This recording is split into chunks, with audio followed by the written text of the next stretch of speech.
Morning, everyone. Thank you so much for coming to the Working Class Writers Festival and the session on the class pay gap, how we smash the class pay gap in pay in the publishing industry.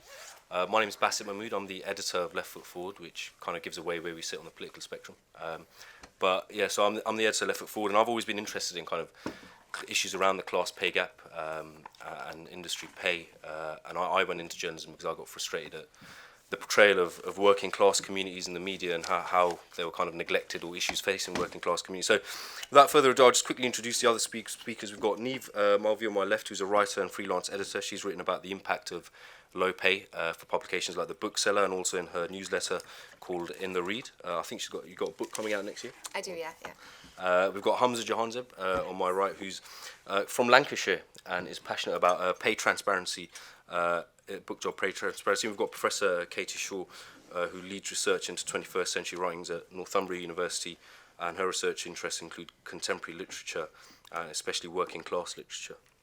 So just quickly, we've got 45 minutes for discussion amongst the panelists, and then 15 minutes at the end for a Q&A. I'll just quickly start off with just setting the scene. So there's a 16% class pay gap, according to the last Labour Force survey, in elitist professions. So there was like 16 professions, including law, accountancy.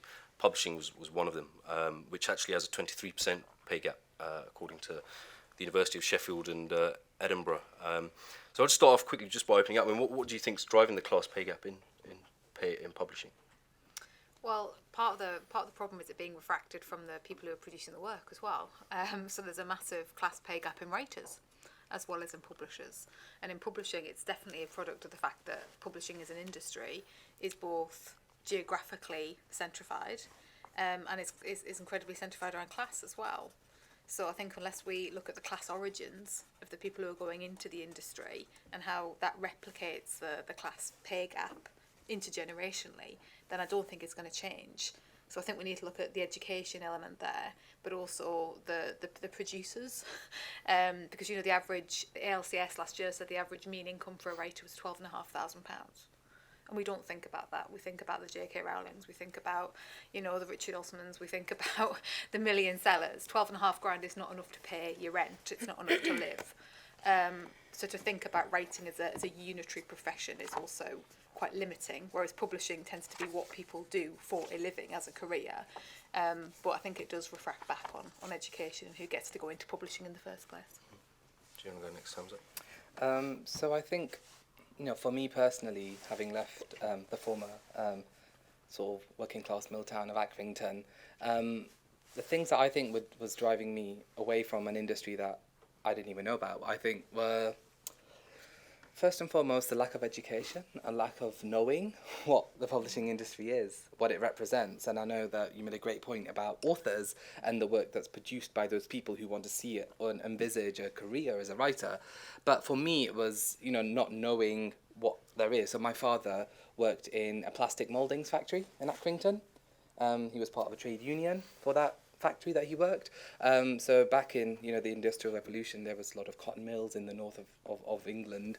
But then by the time he arrived in the UK after my grandfather in sort of the late 80s and 90s, he was working to manufacture car parts for Nissan and Japanese cars. So for me, the thing that I only knew, as a form of work was labour manual work, and for me the publishing industry was not even a thought in my brain. It was something that was so removed from my life, not something that I would even imagine that I'd be doing in 2021 in my 20s. It's something that I dreamt about because it was that father of mine who gave me access to books. So English was his third language.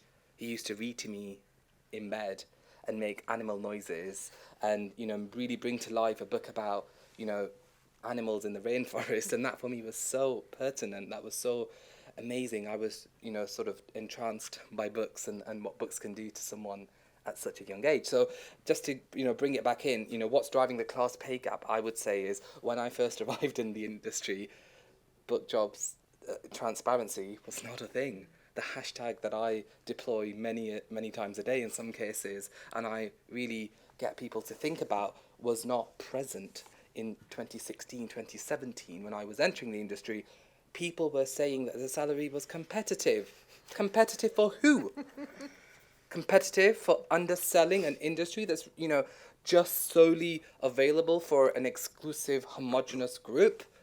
I think that, again, the reason why we have a pay gap is because we weren't being honest in the 2010s.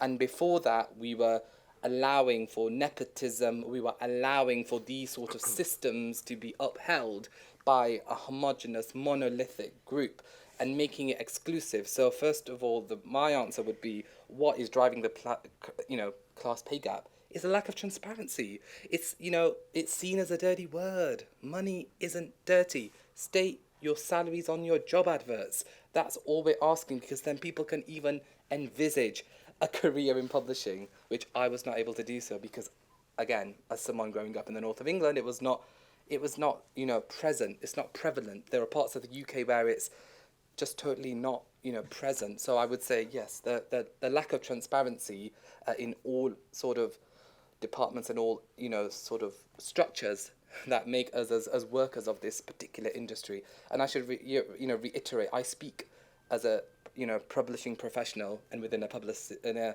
personal capacity here, the views I represent are just representative of myself.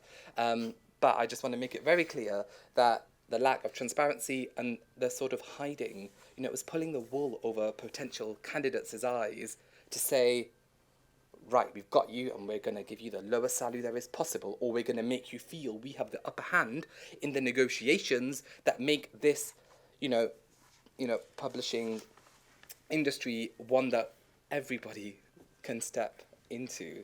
Thank you. So I think there's a few different things going on, and they're all really connected, obviously. But just sort of to kind of tease some of the issues out, like Hamza said, I think there is a culture in publishing that can make it feel intimidating and not open to people who don't fit a sort of, south of England, privately educated, middle to upper middle class mould, and that is a big issue, and it's sort of trying to tease out like what contributes to that, what's creating that, and I think transparency is definitely part of that, and for me I think transparency in terms of job ads is really important, but it's not enough. I think if we want to make publishing an industry that is genuinely open to anyone, no matter what background they come from, we need to be very explicit about what kind of skills we expect people to have when going into the business. So I have about 10 or 11 years experience in the business now, and I've worked as a publicist, as a commissioning editor in children's, in literary fiction and non-fiction, and I'm now an author with a book deal with a major publisher. So I've sort of seen the whole thing from lots of different angles, and the way I think of myself now in terms of a professional is I think of myself as a really highly skilled hairdresser, and I will not work for less than £50 or £60 an hour, because that's what I pay my hairdresser, and she's brilliant, but so am I, and I think that is how publishing needs to start thinking about itself and talking about itself. And I think if we as professionals, as editors, as marketeers, as publicists, work together to say, this is what we contribute to the products that we are making, that is what gives you, that's what makes you feel strong, and that's what makes you feel able to say to the big people at Hachette or at PRH or whatever, this is what I do for you every day when I turn up. This is what you're putting out, and this is the profits that you are making. My skills go into those products. Without my skills, the industry falls apart. And this is not this is not a groundbreaking idea. This is how every single type of worker makes progress in terms of their pay and conditions. The reason that pay is so low in publishing is because there is an oversupply of cheap labour. People like me and everyone on this panel are starry-eyed in our love of books, and we go to these companies and we say, we will work from 9 in the morning until 11 p.m. at night. We'll read manuscripts in our spare time. We'll go to drinks events. We'll skip dinner. We'll do whatever you want, and you don't need to worry about what you pay us, because we will turn up still the next day. And that's what's causing the problem, is we're not standing up for ourselves. We need to have the dignity and the sort of belief in our skills, that without those skills, the industry falls apart. And it does fall apart. So that's what it's not, and like Hamza said, it's about a negotiation. We have to remember that we have the skills that make the product. Without us, the whole thing falls apart, and we have to stop underselling ourselves, and we have to talk to people who want to come in to the industry. You know, when you get in, open a spreadsheet, list every single book you work on. Say, you know, what did you do? What coverage did you get? How did you change the story? Like as an editor in particular, like what I do, it can be quite intangible. You know, you're given a novel that's a mess and you turn it into a product that people pay money for. How is that measured? Who sees that? The answer is no one sees it. Literally no one sees it unless you tell them. The consumer who gets it at the end, they enjoyed the great book. The MD, they don't read every single manuscript that is put out by their imprints. They don't have time. So they just want to know that it's fine, that the author's happy, that everyone's fine. The labor is invisible unless you, the worker, make it visible. And that is how we increase the price of our labor, because that is what this is about. And that is the only way you're ever going to get working class people into publishing, because it doesn't pay well enough. You cannot build a life on a publishing salary without a rich partner, without family in London, without a little bit of this, that and the other that helps you scrape a life together. You cannot build a life in London on 24 grand a year for 10 years. And the other thing is the barriers to entry are sky high. Why on earth would you go into an industry that pays nothing with massive barriers to entry? It's harder to get into publishing than it is to medicine, because at least with medicine it's like, do this, do that, then you're there. With publishing it's like, we don't know. You know, talk to some people. You know, like it's a load of crap, basically. So yeah, put a price on your skills and don't take any crap. That's my advice. Can I just ask, Sorry. One of the things that people use to justify the class pay gap, whether it's in my own profession in journalism or in publishing or whatever, they say, it's just meritocracy, people who get to the top. This meritocracy myth that we believe in Britain, that it all operates in a vacuum. People get to the top because they work hard. Those who don't only have themselves to blame. I mean, notions of being the right fit, being a good writer, or who works in publishing, or who is a journalist, or who is a do you think those ideas are saturated with class? Well, I think they are, and I think a lot of the frustrations we're hearing today are not necessarily specific to publishing. They are specific to the creative industries more broadly. That idea that, you know, if you want to do something you're passionate about, then you will go the extra mile, you will take the low pay, you will make the sacrifice. The creative industries very broadly have if you can't see it, then you can't be it problem. And that is certainly true when you move outside of London. If you'd said to me when I was a little girl, what would you want to be a publisher? I'd be like, yeah, I don't actually know what being a publisher is. And certainly teaching publishing in the Northeast, even like 18 months ago, if I wanted to get a publisher in front of my students, that was a 5.5 hour round trip for a publisher up from London on the train to get them in front of them. And broadly, my students would think the only thing in publishing was editorial. They wouldn't know the whole host of roles in the publishing industry that might be available to them. And generally, it would be English and creative writing students in front of that publisher. It wouldn't be students from business and law. It wouldn't be students from graphic design. It wouldn't be students from marketing, all really key roles in the publishing industry. So there's challenges there about knowing the roles in the industry, and then also about the stereotypes of the kind of people who work in the industry and how the industry is responsible for projecting and role modelling, right? Because again, as a little girl, if you'd asked me what a female professor looked like, I'd have probably said a woman in a lab coat with crazy hair. And a lot of my job now is going into schools saying, this is what I do, professor is a title, but this is the kind of stuff I'm interested in. It's making a difference to real world issues.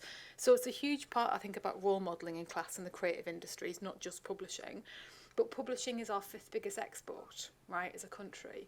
So it's incredibly important economically, but also it's incredibly important because writing is the source for all of our other creative industries, whether it's the stage or the page or the small screen or the silver screen. So if you get class right in writing, if you get class right in publishing and representation right, the bleed-through effect is so much more. It's so much more magnified than if you get it in, just one area.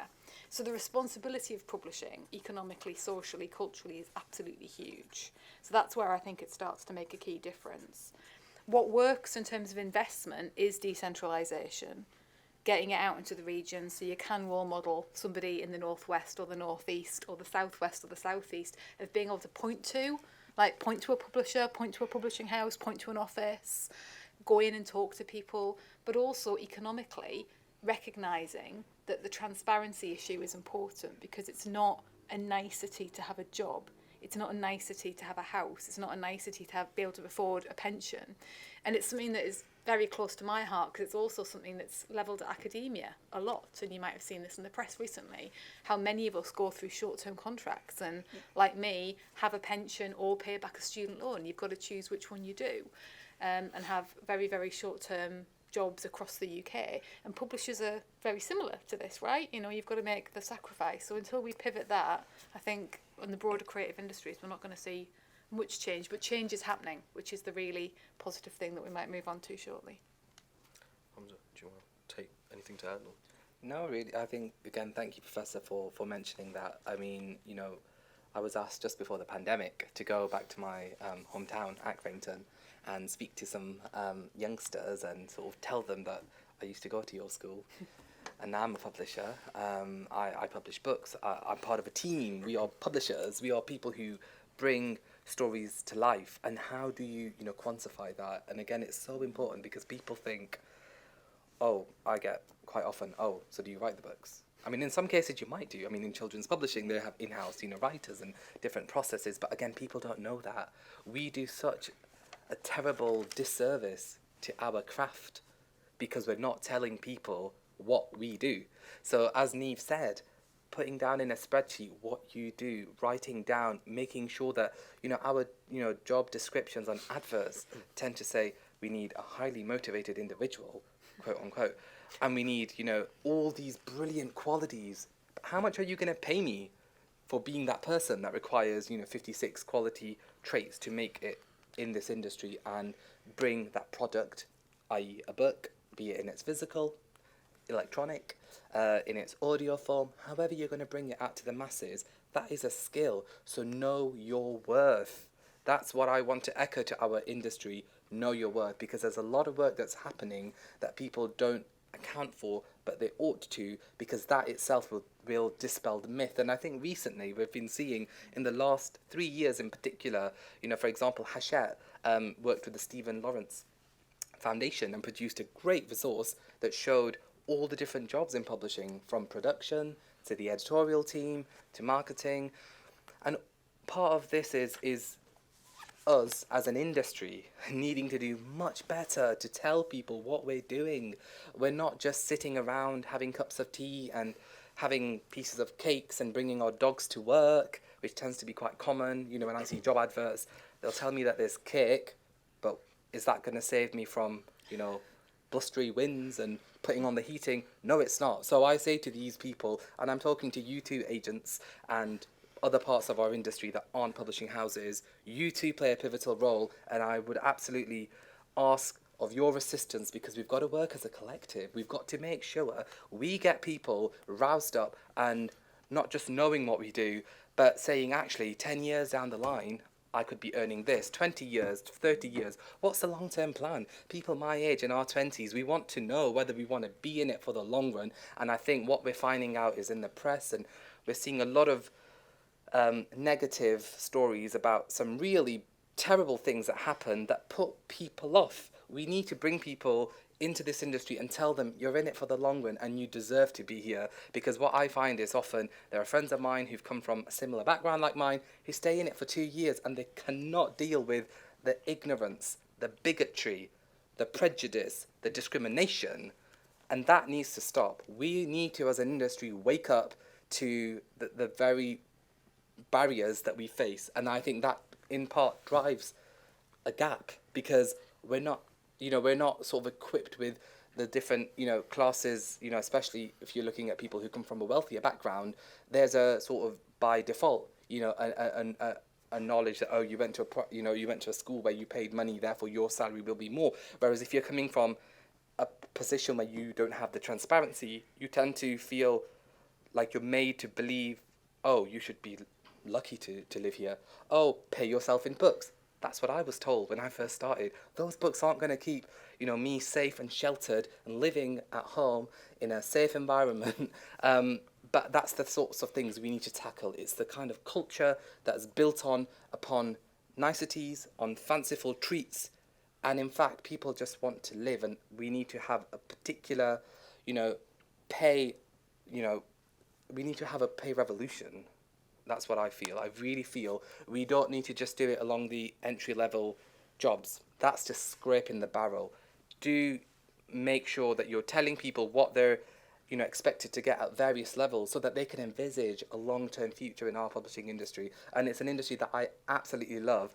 And I think that, there are going to be changes yet to be made, but we are starting on some good ground. So I thank all the publishers who have, really contributed to that, who've taken the time to leave their egos at the door, who've taken the time to say, well, actually, let's stop, let's listen, because sometimes we need to listen and we need to stop talking over these people who've faced such hardships and just brush them off with quotes such as, and I quote, well, back in my day, you were paid X amount.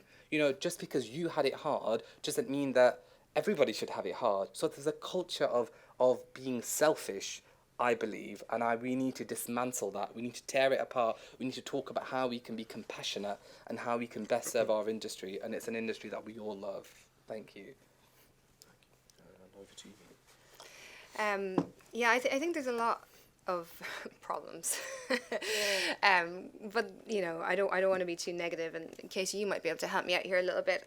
I'm thinking a lot about how there has been like downward pressure on prices, in terms of the products that we make for years now, and that is good for consumers because they can buy books more easily, but it does mean that the return on each individual book is less and less, and then within the price that you pay for each book, which is less than it used to be, there's also massive discounting going on. So as an author, you get very, very little of the cover price that is paid on a book, and sort of the impact of that alongside the sort of consolidation of the big houses, and then alongside with the sort of effect of Amazon, we're kind of now in this system where you have a couple of books that make tons and tons of money, and that once you reach a certain tipping point, they're basically pure profit because they've paid for the advance, and all the production costs have been paid back many times over. But then you go down the chain and there's just a huge drop off, and everybody else is sort of scraping by, and as you mentioned, author earnings have dropped from which would have been respectable down to like a level that you can't build a life on. And these are really tricky issues to negotiate, and they're not going to be solved very easily. And but I think and another thing, I used to do this newsletter where I would interview people in publishing anonymously about how much money they made, and it was a really fun project, and it was great to sort of have this forum where people would talk really openly. And the question I always ask people is like, how do you feel about the money that you make, and how has it affected your life? And people really, it was very moving. People would speak very, very openly, and it was a really illuminating kind of project. But one of the things that kind of struck me from the, not so much from the interviews, but from the reaction like on social media afterwards, people would say, when are they going to change it? When are they going to do something? And the thing that I kept trying to convey is that they are never going to do anything because it's not the jobs of private companies to solve these more kind of broader societal problems. And that's not because they're not good people. Like I know some of the senior like MDs and CEOs, and they're all really mostly quite decent people, and they want things to be better, but they are hired. They're in their jobs in order to make money for their companies. They have to deliver a return to their shareholders, and that is ultimately what they are employed to do. So in terms of doing stuff like this, and them kind of reacting to social media campaigns, that they're using, I always think they're using PR to solve a HR problem. That's what it is for them. It's a sort of publicity problem that they will do a certain amount to solve, but it's not their raison d'etre. Like it's like expecting a fish to ride a bicycle. It's not what they're there for. So in order to kind of counterbalance that, we need, as workers and as writers, we need to work together to to kind of represent maybe a more humanistic view of what publishing, or what we're really doing here. Like, why any of us who go into publishing, who get into it, we're sacrificing. Any one of us could make more money in a different industry. That's just the reality. So the reason we're going into it is because we really care. so we need to kind of find ways to it's, to put forward those, those concerns and those ways of thinking about the industry that are not being served by, the profit-making focus of the big companies. And like I am not like against making money. I'm not a Marxist. I think it's fine that companies make money, but I think the way that we are across all sectors of society now, it's really balanced. So much of our society, we don't even see it anymore, is run by the private sector. There's so little other counterbalancing forces in society, and obviously organised labour is one of the counterbalancing forces that you used to have, but it has been, it doesn't exist in publishing at all, really, and it has been weakened thoroughly across most sectors. So that is what I would say to the people who used to say to me, like, when are they going to do something? They are never going to do anything, or they will do the basic minimum. It's up to us to work together, to find ways to come together and just be a countervailing force in this industry, because it is an industry, but it's not. If we want it to be more than just an industry, then we have to organize and to advocate for that. And we don't need to reinvent the wheel. Like, the NUJ exists, the Society of Authors exists, these organizations exist, but they only have power if people join them and if people commit to them. And it's not easy for younger workers to join unions because the dues are expensive, but I know from talking to the NUJ recently, they've done a lot of work on getting a scheme up and running at one of the publishers whereby senior members of staff actually pay the dues of the younger, or not even younger, but the lower paid staff, in order to sort of create that to get more people in, basically. So, things like that can happen. And, unionizing is not a silver bullet. It's not going to solve all the problems. Anytime I talk to senior people in these companies about unionizing, and they're always sick of me talking about it, and they always say to me, they have unions in Europe and it's just as badly paid there, and maybe they do and maybe they have, but that, I don't know enough about the ins and outs of those sectors to really comment. But I don't know what other it's not like this is the only thing that's ever worked.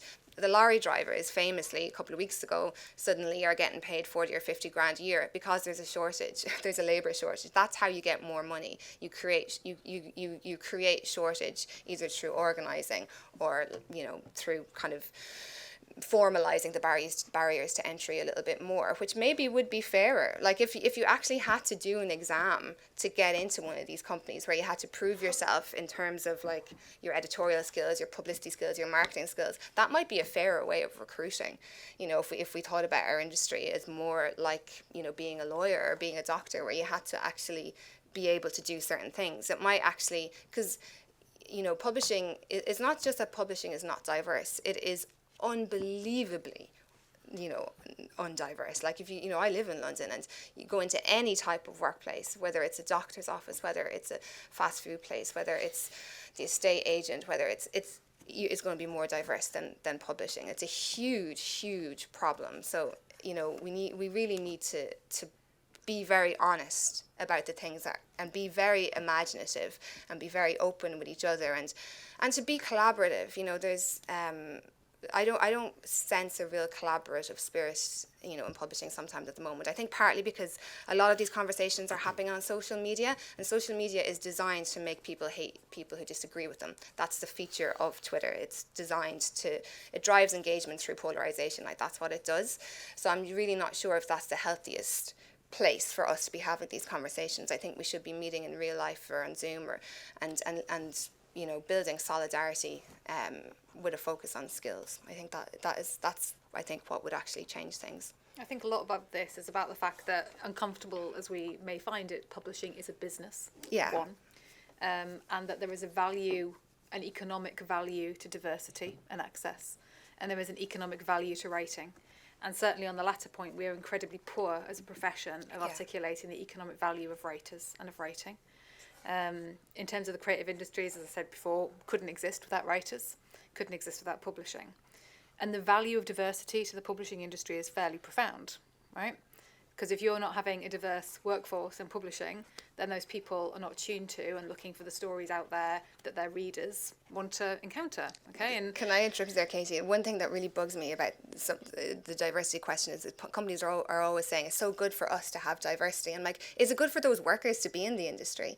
You know, if you want them, then is it good for a young person who could choose to go into publishing or to be a lawyer? What is better for that person? Often publishing is not the answer. Like, that's the truth of it. And, you know, those companies need to sort of, I think, answer that question sometimes. I think it's how you change the culture within the company, because there are always the flag bearers. So when I talk to the people who've gone off, and certainly when you look at companies like Hachette, the second biggest publisher in the world, that have gone off and said, okay, we realise that we need to decentralise the publishing industry outside of London. We're going to open up 5 regional offices around the UK. We're going to hire people from the regions to work in them. We're not just going to import people from London to work in them, which is really important. We're then going to train the next generation of publishers in the regions, because again, this is a creative industries problem, right? It's not enough just to move the industry out of London and then bring people up from London to work in it, the same middle class people. That just propagates the problem. But then where do you hire people from? You know, when BBC opened in Salford and they've Channel 4 opened in Leeds, the skills base isn't there. You need to be there 3 years before, training the people, you know, mentoring people, getting them in, creating the culture to embed the creative industry. To be a flag bearer as a business is a huge risk. And I think hats off to Hachette and the CEO for taking it to the board and going, we're going to open 5 regional offices. We're going to hire regional people to run them. They're all going to look totally different. They're all going to be startups. They're all going to be from the regions, for the regions, seek regional talent, and try and diversify the industry. The reward for that in the long run, you'd hope, would be new writers, new publishers in the industry who are going to make it more sustainable for the future. But that's a huge risk. Now, for me, where is the incentive from DCMS, from government, to do that? Right? Where is their reward as a publisher for taking that risk and doing that work? Because quite often the reason it's not happening and that culture's not being built is because of the short-termism. Like same with politics, you're not going to be there to get the immediate kickback. So these kind of pivotal flag-bearing moments, I think, do need support, but they also need long-term investment to shift the culture, because I want my students to be able to think about publishing as a viable option, and one that doesn't involve Dick Whittington style, you know, having to bugger off to London to make a career of it. But to do that, we need to be creating the culture in the regions, whether it's the northwest, the southwest, the northeast, to do it. And that means harnessing higher education, harnessing FE, harnessing secondary and primary, to start teaching kids that these roles exist. And it's not specific to publishing. So working with film and TV at the moment, the 2 most in-demand jobs in film and TV in this country are carpenters and production accountants. There's a profound shortage. Now, they're not jobs that are particularly glamorous or you'd associate with film and TV industry, but no production can get by without them. Now, where are the direct training courses for those? Where do you see those advertised? You know, where are they even as options when you're growing up? And for publishing, there are so many roles within the industry that you could get a real diversity of people from different backgrounds coming in, discipline backgrounds, life experience backgrounds, people retraining as well post-pandemic to come back into the industry. That would create that culture shift. So I think we have to reward culture shift, but we also have to be better at recognising the value of writing, and as writers recognising the value of writing, that when you go to your publisher and they offer you that crazy money for the book, and you think, because you've been earning nothing, that amount of money is a huge amount of money, that you are signing over rights, adaptation, franchising potentially for the next X number of years, which is a huge problem with Netflix now.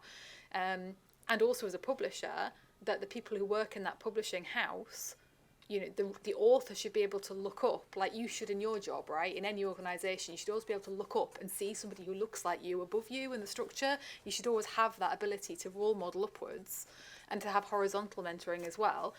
And for publishers, it's a total own goal.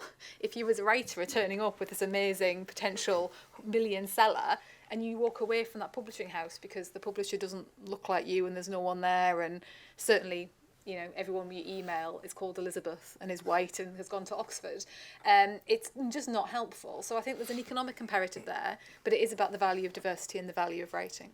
Could I? Sorry, I just wanted to go back to a point that Niamh made about social media and organising. So I think it's right. I think obviously there are people on social media that can be very disparaging, who completely believe it's their task to tear people apart, and it becomes like a dichotomy. But I just wanted to reiterate for people who are queer or sort of people of colour, it's so important to have social media. It's so accessible. So I think it's all well and good to say, come and meet people in real life, but actually for some people they just don't have that accessibility. So if you're in Lancashire and you want to come to a meeting in London, for example, there was a group that I remember at the very start, Sam Messingham, who was meant to be here, ran called the Borough Book Bash, and it was like a social event. But also I think coming back into like utilising both, I would say, for me, I've found that in my kind of last 5 years of campaigning, what's worked really, really well is to be able to, make it like a light-hearted topic. So one of the sort of ways in which I would say disseminate my message of transparency is by making, rather fun, silly memes and letting the industry look at how actually, this is what you look like, and it's ridiculous that you're being so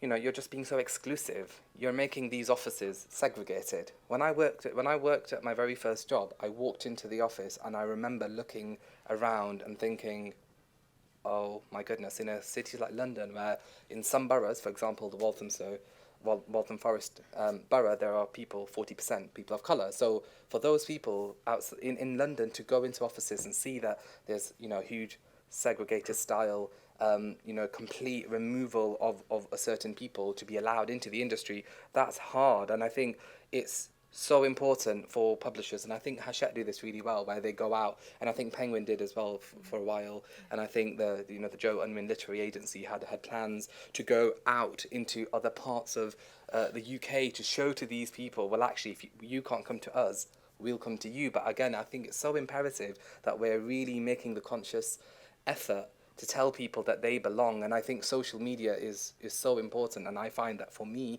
it's worked really well. And it's not for everybody. It is a really terrible place at times, but at times it's been the baton I've used to batter people on the head with and say, are you listening? The penny will drop. The penny took 4 years for one of the big 5 publishers that I remember when I went to as an intern, and I asked, why aren't you stating the salary for this role, an assistant level role? And I say, quote unquote, the head of HR said to me, oh, well, we don't want to be like other publishers. We don't like to follow them. We don't want to copy what they're doing. So back to Niamh, it is a PR policy. Putting salaries on jobs is a PR policy. Macmillan in the USA, $40,000 for your assistant level role. Great, wonderful. The publisher's lunch, publisher's brunch. Everyone's seeing how wonderful and great you are. We're all frothing at the mouth. Honestly, take a moment to stop, pause, introspectively look at what you're doing and what you're projecting out there. Of course, you're going to weaponize good policies, but it's not the sole way that we can reach out to people. I really want to plead to anyone listening, anyone in publishing, anyone who has power, to stop, to use your ears and listen to the plight of people. Go to those people, really make sure you're putting in the work, because I think that the power imbalance here is really key. And I think if we tackle that, like our professor said, we are going to make changes and we're going to cause ripples. So just wanted to bring back to the social media, because for me, I found it, Niamh, to be so imperative to talking to these people in their rooms. And I think, I remember, a couple of CEOs and managing directors messaged me via email, via my website, because they wanted to meet with me because I'd been quite vocal. So there are people who want to meet with you, but for me, social media was that gateway to have accessibility to these people of power. So I understand it's really hard, but I just wanted to reiterate, never ever lose hope that your voice is lost among the sea of, the dichotomy and the vile, the puerile hatred that you see, and it's horrible. I find it really horrible, but there are ways to protect yourself on social media. There are, again, I think there needs to be more about how we can protect ourselves online, because it is horrible to face a quote-unquote pylon, but also at the same time, having accountability really isn't asking somebody the salt of the earth. So I really plead with everybody to make sure that you use your voice. And if you're not in London, you might be online. And I've had people message me privately, and I do this quite a lot. I say to them, look, if you're from outside of London, from an underrepresented group, I will read your CV and your cover letter. I will mentor you. I will do what I can because I want you to join us. I want you to come into the industry. But people will say, oh, I can't get to this event, or I can't get to this because I'm far away. I can't afford the train ticket. Transport. We've got lots of issues structurally that allow for, again, people of working class or from a less wealthy but less affluent background coming into the industry. So I would say, again, don't lose hope, and please don't lose yourself to, again, lots of online hatred and finding that it's noisy, but also look after yourself. There are ways to protect yourself online, and I absolutely would like to mention that it's not the only way, but I found in my experience it was what propelled me to have important conversations with real policy / change makers in companies. Yeah, and that's certainly been our, in terms of research and trying to secure the funding to do further work on diversity in publishing. We did a big piece of research, the Common People programme. Some of the authors are here today, and that was supported by Unbound. It was crowdsourced as a project, and the publication was crowdsourced as well. But we launched it at the beginning of the pandemic, and so whereas we would have normally been in Westminster kind of petitioning people, we had to do it all online. So social media was a real force for good in that sense, that we could advocate and we could get quite big name authors advocating for the cause. And that really propelled the project to secure further funding. So it was a result of its social media presence that we were able to get access to politicians, that we were able to get quite big name celebrities advocating for change. I mean, Kit Duvall was behind the project, but Bernardine Evaristo coming forward. And then the Rating Chance project that we're doing now, which focuses on journalism and the lack of working class voices in UK journalism. The New Statesman and the Daily Mirror came on board as a result of the social media presence. And we were funded eventually and are being funded. I have to extend massive thanks to Michael Sheen, who came forward and saw it on social media and put up a lot of money to fund the next stage of that project to try and promote new working class voices in journalism. So as a result of that, next April, we'll be taking a special issue of the New Statesman and of the Daily Mirror to Parliament to produce some policy recommendations around diversity in journalism. So that all came about through social media. So I think for us, and in terms of coming over, these physical barriers to attending events and for connecting, because it can be a lonely journey when you're the only working class kid in any industry, actually, not just in publishing. It's great to connect people. It's great to ask the questions that you're too nervous to ask at an event, but also like with events today, I know the French call it the spirit of the stairway, but it's only when you're like halfway home you're like, oh yeah, what about that? Twitter's great for that, social media is great for that, and getting in touch with all of us and asking questions, and knowing that you're not alone. And certainly I was the first kid in my family to go to university.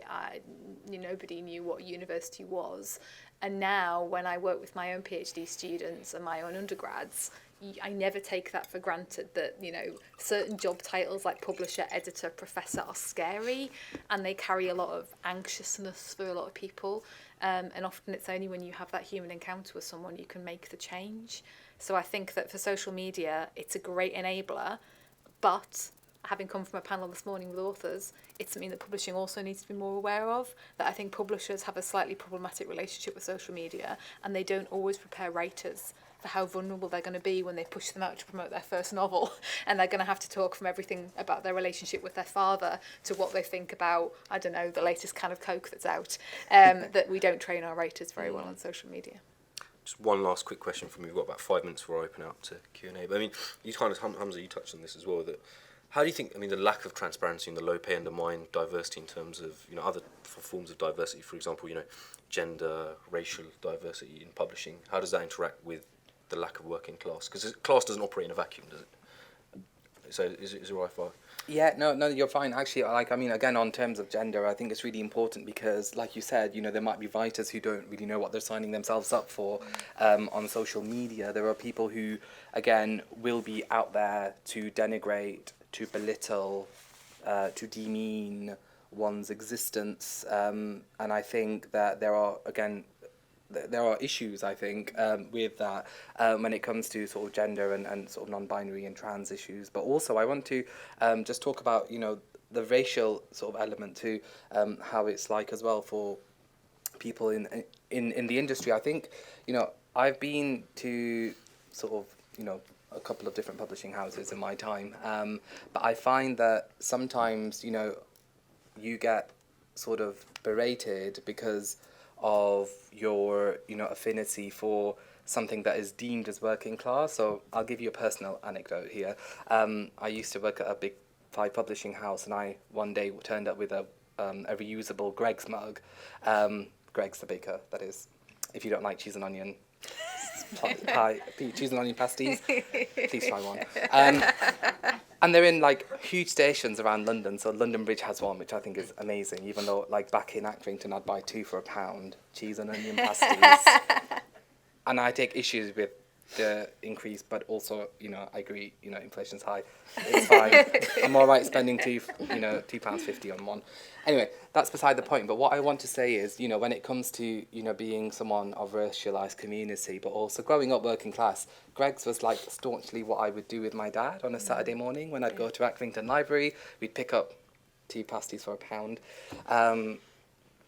And it would be beautiful. Like, that was a memory of me growing up for the first 18 years of my life. That's where I lived, and that's what was a marker of me having an association with books. To the library, there were no independent bookshops. It was just W.H. Smith's, where we could get books from. So, again, quite limited on choice, but still, some books. But, like I said, it was so imperative. So, back to my anecdote. So I came into work and I had a reusable mug, a Greggs mug, and I was drinking from it. And somebody with, unfortunately, she had a double-barrel name, looked at me with disgust, sighed, said, "Oh, you go to Greggs." And I was like, "Yeah, like, have you not had a cheese and onion pasty?" Gosh, you need to, like, honestly, like, Tarquin, you need to listen to me right now. Get yourself to the nearest Greggs and have a cheese and onion pasta. My point being, being from a working class background, I didn't realise that would, again, leave me a little stop. So I'm going about my day and I stop and I'm in a collective kitchen with this person and I'm stunned. I'm just like, oh my goodness. Gosh, I didn't realise I don't belong here. I'm told that I'm not one of them, I don't have a double-barrel surname, that's fine. But the fact is, growing up working class, and it's very interesting in the case of Greggs the Baker. This is not at all sponsored by Greggs the Baker. Just saying. Next year. Maybe, but you know what? The Tottenham cake, what's the London slice? I don't like those things. I mean, stick to the cheese and onion pasties. Anyway, but what I want to just hone on in with being someone who was raised working class now, again, it is like, what is working class? Like, now I've sort of got my foot through the door, I'm doing lunges, I don't know what I'm doing, but I'm sort of here, but I will always remember how I was treated, and I will always speak out for people who will have issues like mine, and I want to make it a better place, one that's more inclusive, one that's heartwarming, one that doesn't make you put up with the BS like that. Like, it's little things. So how does that affect my working life, or how's it affected me? I mean, it stopped me in my tracks. It makes you think. You're kind of beaten down every time you have an issue. I mean, some people might call it a microaggression, whatever you want to call it, but there's an interaction with someone. It just sort of beats you down. You're having a good day, you're having a mediocre day, but then boom, you're reminded that you're not meant to be here. You're not meant to be amongst this crowd, and you should be lucky that you're here. They should be lucky to have me, So, yeah, I've kind of gone off the point but I just wanted to tell you how that sort of intersects with class and race and my upbringing and just my story about what I felt has happened to me, and no doubt happens to other people of colour or no colour, or people who are working class backgrounds will encounter these things, and I think that it's unfortunate, but we must tackle the way in which people really berate those from working class backgrounds. Yeah, I mean, that's a key word. There's only one word for it: it's intersectional. These issues are all intersectional, whether it's class, or ethnicity, or disability. They are deeply intersectional in publishing, and people can find themselves doubly disadvantaged by their origins, but also that when it comes to diversity and access schemes, that my dream, not just in publishing, but in academia, in every industry, is when I go to a meeting and EDI or diversity isn't a bullet point on an agenda, it's just embedded in a way of how we do business, and it's recognised as an imperative for business, culturally, socially, economically. But until we recognise these challenges as intersectional, we won't really address the fact that you can't tackle them in isolation. You can't have a women in publishing course until you have, a course in terms of, we're going to look at disability in publishing this year, women in publishing next year, then we'll look at the gender pay gap in publishing, then we'll look at class. Well, it's pointless. They're all intersectional. You need to tackle the problem, the challenges at root, and then how that bleeds through. But the good news is that if you get, like we said before, currently we're seeing the challenges of what's not working bleeding through. But actually, if you get it right, then it bleeds through the system quite quickly. So the potential for change there is quite profound. Did you want to add anything? Yeah, I really agree. I think I completely agree about the diversity and inclusion being a point on a meeting minutes. It's sort of excruciating. I think it would be great as well to create a business environment where companies that aren't multinationals can thrive as well, because I think it's fantastic that Hachette have opened up these offices. Like, I really do think it's brilliant, and I'm really astounded at how fast it happens. But I would also love to see people just setting up their own companies in these areas and being able to make money.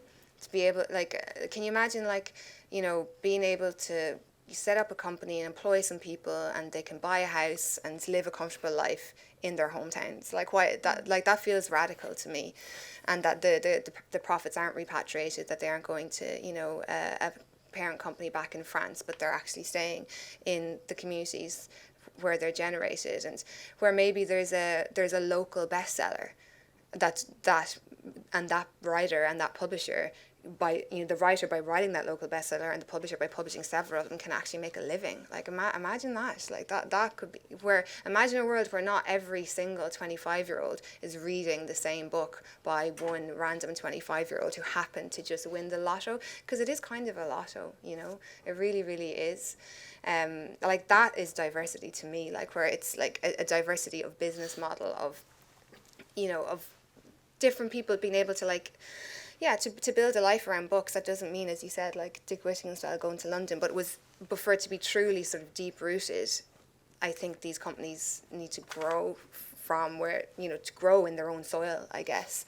And whereas I do take my hats off to Hachette for doing that, and that will hopefully engender the skills base that might lead to that. But I think there needs to be, and I'm slightly reaching the edge of my expertise here, but just I think we might need to charge more money for books. The downward pressure on prices is pretty, please, if somebody has a bit more insight on this than me, I would love to hear it. But I don't see how we can build a sustainable industry when books cost 99p. The company that pioneered that, I actually really have a lot of time for them. I think they're a really interesting company, and they kind of shook things up really amazingly in the business. But it sets a kind of dangerous, precedence, and if we as writers and editors and marketeers, if we're going to put a high price on our skills, then somebody has to pay for that, and that is going to be the consumer, I guess. What do you think? I totally agree. So as someone who frequents the theatre quite a lot, I mean, for 3 hours of my life, I can spend, between £25 and £40, or whatever. And I know some ticket prices do go up to £125, which can be really extortionate. However, as you were just mentioning, there's a dearth of carpenters, there's a dearth of these other, runners and other jobs that make the whole thing happen. And I think that we as an industry, I would absolutely love to say that we can charge £45 for a book because it is someone's intellectual property. They absolutely would deserve that. So for example, if someone, like one of my favourite writers right now is Sean Fay, and if I want to buy their book and I want to pay £45, gosh, that's that is something that is expensive, but it's a treat. And for some people, books are treats. And I think in the publishing industry, we tend to think of our buyers, and I think a great article was written by somebody at Book Machine called Desperately Seeking Susan, and it was how publishing tends to market itself and it's sort of for a particular kind of person, a homogenous white middle class lady called Susan. But what I want to say is, again, if we can match our comparative industries whereby people are paying upward of £125 a ticket. I'm not saying everybody should pay that much for every book, but what I'm saying is, if we can see the value of books in the same way as the creativity, whether it's on the silver screen, the small screen, from page to stage, why is it that our books are, again, why are there still, why is a book that's £16.99 and it's 304 pages? Why is that still £16.99 and 304 pages 20 years later? It's the same with publishing jobs. It's never actually £16.99. Who But pays that's the thing, £16.99? People buy it on Amazon agents, for the it. best agents out You here, know. and I've got to give a shout out. I don't know if she's here, but Molly Kerhorn from the Ben Agency did a great thread on Twitter. I'm, again, really big fan of Twitter, and I've learned a lot from simply observing, listening, and watching some brilliant people. Molly made a really good point about how publishers do their authors a disservice, because when they're in their sales teams, their agreed sales price, so for a book that, say, £16.99 might be sold to a big retailer, of which we shall not name, £4.99, and then of that £4.99, then, the royalties after the advances made, etc., can be attributed, right? So what I'm saying is there's a lot of the devaluing of intellectual property from publishers is a huge cause of concern. As someone who's got a book coming out yourself, I'm pretty sure you will want to be aware of that, but also some authors aren't. So I would say that, again, the devaluing of intellectual property that often is due to, again, the fact that it's so hard to get books, because why would you want, in Waitrose, why is it that you'd have one shelf with 3 books, but you'd have so many other products available? We're fighting, right, to be put in these spaces, and that means you have to somehow make a compromise. Somehow you've got to say, I'm really sorry, to the agent, but through their author. Publishers will do that from a business perspective. They will devalue the work. But I think, again, if we were to increase it but have those same reductions, maybe the authors would make more. I don't know. Maybe that's a conversation to have with those who, again, can absolutely specialise in it. I don't. But what I'm saying is, I feel myself that it feels like it's just plateaued for a really, really long time. But we need to make it, again, really engrossing, because we can, and we know that people will spend 3 hours, sitting down in a theatre, but that's a lot of people working on that project. But also, the book can take longer. Like, I've listened to the recent, audiobook of Bernardine Evaristo, her non-fiction memoir, and I was thinking, gosh, it's a lot of time to spend with someone, but I'm only paying a subscription of, $6.99 or whatever, and I think, gosh, where do they make their money?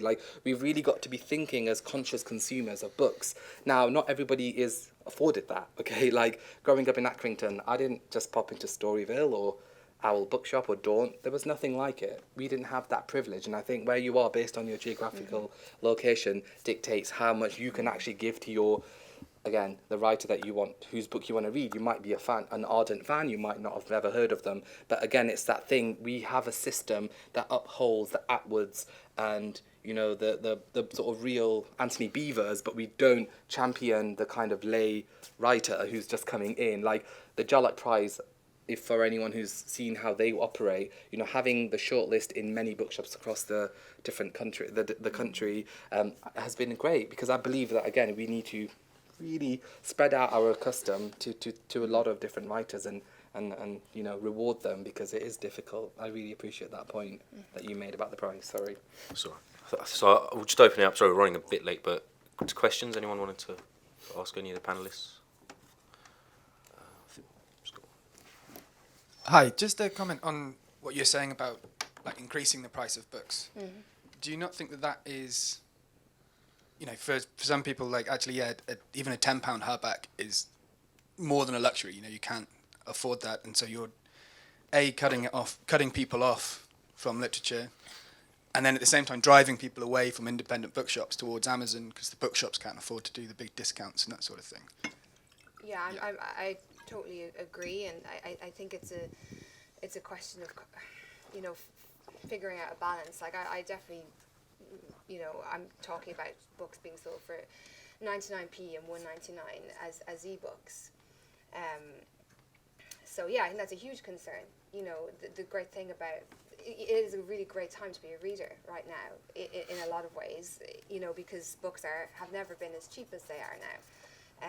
But that's partly why author earnings are so low, you know, there's, you know, somebody pays, you know, it takes many, many hours of practicing your skills and of writing and rewriting and like hours and hours and hours to write a book, you know, and if you were to kind of pay per hour for that expertise, you know, most writers are earning like minus 5p per hour, really, you know, and that's the question, I think, and I think it's a really you know, thanks for asking that question, because I think it's really important to kind of, you know, it's a trade-off, you know, like everything in life.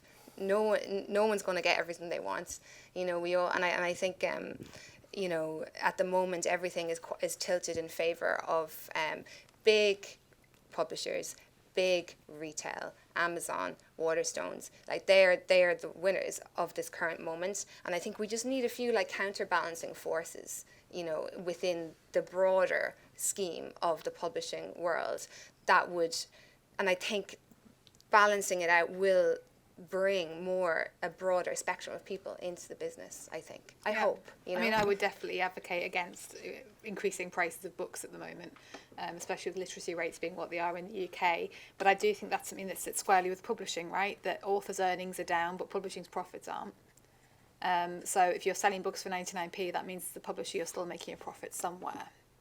So I think we need to look very carefully at the margins of publishers and where they're spending their money. And if they are cutting by author earnings, then that's something to look at. And one thing we've not really discussed, because I guess it is tangential to this, is academic publishing, where a book does currently cost £80. One of my books is out there currently for £80. And I can tell you now I get 2p. Once I've shifted 5,500 copies, for which I get nothing, and then I get 2p for that £80.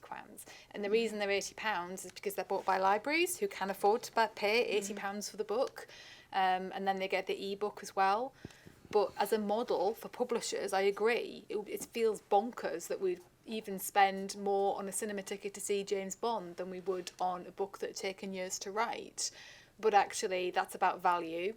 And it's about new models of publishing. So when we produced Common People with Kit Duvall and the writers, we crowdsourced it through Unbound. And so people who felt like they could pay 125 quid actually got a nice signed copy of the book, and they got, you know, an interview with Kit, and they got a little bit of value added around it.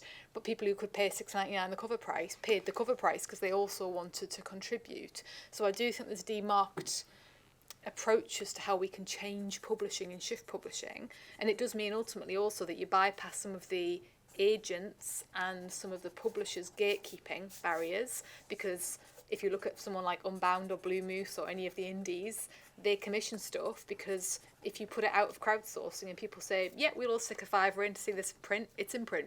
You don't need to ask permission or pass it by anyone, it's there. So there are different models, and some of that money then does go directly back to the writers and change that. But I think literacy rates being what they are in the UK, and the reduction in school libraries, if anybody saw the report that came out this week onto school libraries, the report was paid for by a company called British Land, that is a real estate company. Now, when you look at a lot of the people who are funding this kind of research, you're kind of thinking, well, why is that coming from you? Why are you sponsoring this report? So I think we need to be really careful about protecting literacy, and a huge part of that is libraries and access to books. And without access to books, none of us would be here today. And I think publishers also have a role to play in making books as accessible as possible. And maybe government have a part to play in thinking about incentivising publishers to, you know, sideline some of their tax or some of their tax burden into reinvesting back in literacy schemes as well. Okay. Lady at the back. Hi. My question is, what kind of resources would you suggest?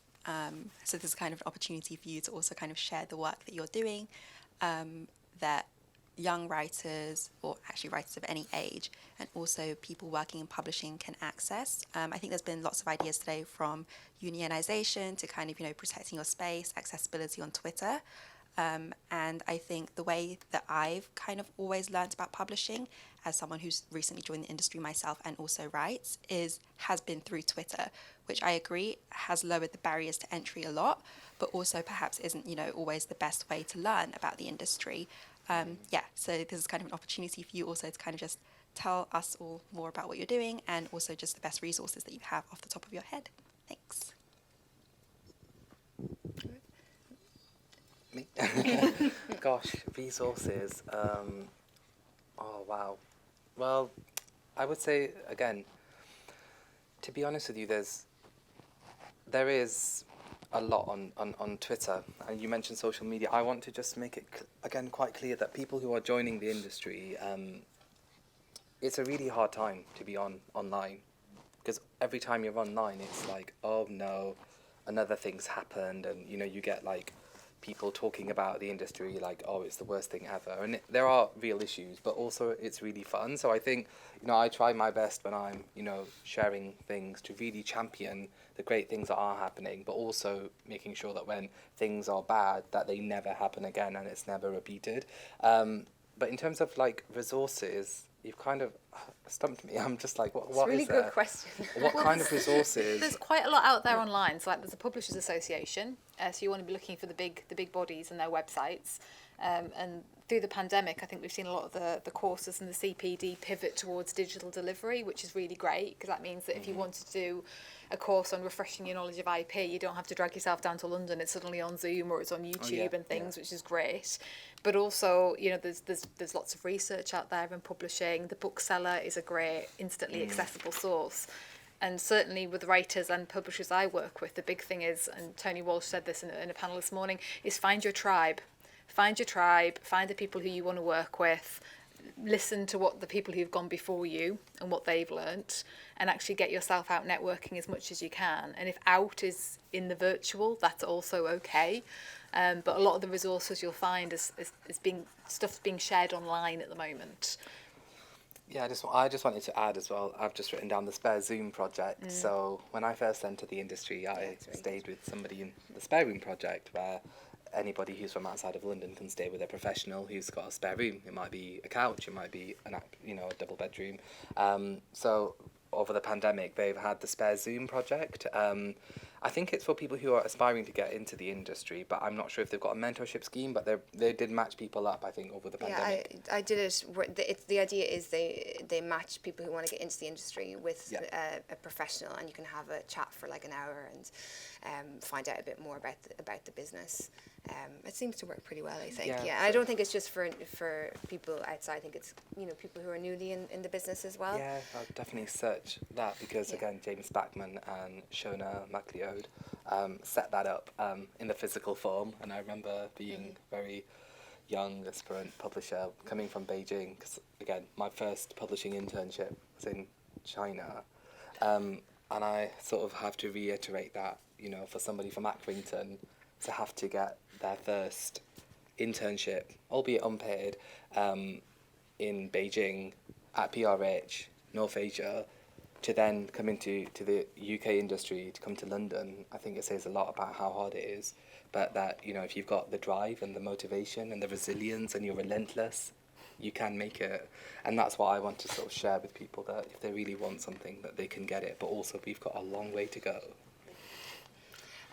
I also did a lot of interviews with people in the business, anonymous interviews about how much money they made, but it was also, people talked about their jobs quite a lot too. So it's called In the Red, spelled READ. If you Google it, you should find it. There's a lot of information about, I interviewed like people in different departments, so it might be useful. Cool. Any more questions? Just lost. It sounds to me like a lot of the problems come from the business model of how publishing works, and obviously the profit being the bottom line, and it makes me think a bit about, I remember back like reading quite a long time ago about Crass Records, who set up it was a music thing, but they had the Southern Records distribution. They created their own alternative form of distribution around Europe, pretty much. I mean, it was mainly punk music, but what it meant was that they were able to distribute products really, really easily, because lots of people had come together to create that alternative structure. Because it feels to me like you've got one of the big problems is getting a product to someone who wants it. I know obviously you can do that digitally online, but I mean, to be honest, I can get any book for free online now. Pretty much, probably yours. That's £80. Yeah. Which it's like it's not so much about that now. And if an author an author, for example, is only making a couple, I don't know, 1,000, or even 30 grand a year or whatever, like, in their book. Like, it comes down then to a question of, there's like the fact that actually you're creating a piece of art on the one hand, which then has to be commodified in order to then be taken on by a distributor or whatever, because it will make a profit. So there's loads of art which obviously doesn't get distributed or even created because it's not because the dynamic is there of profit. But if you had an alternative system, like I'm involved in Bristol Radical History Group, and we publish like loads of working class people, and we have got a relative distribution network happening where basically my mate boxes up books. They get printed by Minuteman in Bristol, and they get sent to wherever. Obviously, it's all voluntary, and there's but I wonder if there's different business models there, which could be then that should set up as like cooperatives or profit shares. So that this thing of having to be reliant basically on the publisher. We will give you so much, and then we're going to give the shareholders all this money, etc., etc. I mean, is there any thoughts on that? I mean, I'm buying things like something moving in that direction, but I wonder if there's other ways of connecting that up, so you could create an alternative. So there are currently. So if you look at somebody like Palgrave Macmillan, who are doing a new series, new in the past couple of years, called Pivots, and these pivots are books that are produced primarily as ebooks, but then people can pay for the print copies, which completely turns on its head the old kind of system of having print and having the ebook as a secondary source, really. So that's one model, and that's proved incredibly popular, particularly through the pandemic. So they launched it in 2017, but obviously having you pay effectively to have the whole kind of the canon, the package. So if you pay for one, you get access to all of the pivots as ebooks, and then if you want a paper copy of one, you pay £35 and they'll post you a printed copy of it. So that's been really good in terms of diversifying the kind of people who can write, but also that model of how you share and change the circuit of production of publishing as well. And Unbound and crowdsourcing is still very new, but it's very, very popular. And the rise of the indie presses and also of self-publishing means that, if you don't offer an alternative, if your price point for a book is too high, like with movies, people will start to plagiarize, and people will start to hack, and people will start to have pirate copies, right? And I know there are PDFs of my books bouncing around on the internet, and one of my PhD students is here today, and I would never advocate sharing PDFs of books, but if you price people out of knowledge and they want the knowledge, they'll find the knowledge, right?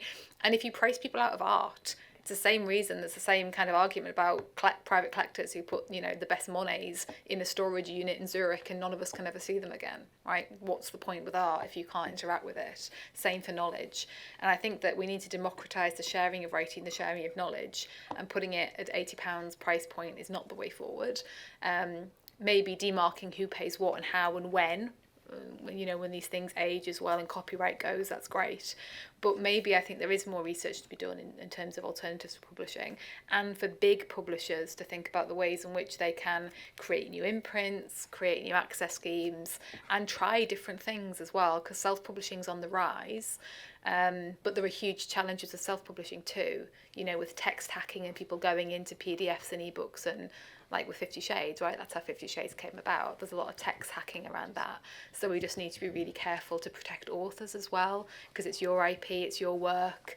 And if you are only getting 2p a copy, to be robbed of that 2p also does feel extra bad. So I think that we're finished for the day. I think we're out of time now. But thank you so much, everyone, for joining us. It's been a fascinating discussion. I'm sure you'll all join me in thanking the panellists as well. Thank you.